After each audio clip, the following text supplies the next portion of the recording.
ఒక నిమిషం సురేఖ్ ఫోన్ చేయాలి, ఒక్క నిమిషం. సార్ ఇప్పుడు ఒక విషయం ఉందమ్మా. నేను ఇంటికి భోజనానికి వస్తున్నాననే విషయం ఎందుకులేండి సార్. సురేఖ, నా గ్రే సూటును బ్లాక్ ప్యాంటు ఎవరు ఎత్తుకెళ్ళిపోయారండి, అది కనపట్టలేదు అన్నావు కదా.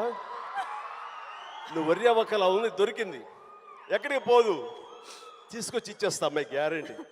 మన సుమ్మాయి ఎప్పుడు ఇంటికి వచ్చిందో, ఎప్పుడు చేతికి పనివాటం కల్పించిందో కానీ ఇచ్చేస్తా. సార్ మీరే పెద్ద మనసుతో ఇచ్చేస్తూ ఉంటారు, సూట్లు మేము వేసుకొని తిరుగుతూ ఉంటాం. చాలా కాస్ట్లీ అమ్మా. నేను సార్, చెప్పమ్మా. నా ముందు కాస్ట్ ఒక లెక్క. కష్టార్జిత ఎక్కడ ఊరికే పోదు, దొరుకుతుంది ఏదో రోజు. ఓకే సార్, ఇచ్చేస్తాను. Membership. In the presence of Chiranjeevi Garu, I'm very happy to announce the launch of the Telugu Digital Media Federation.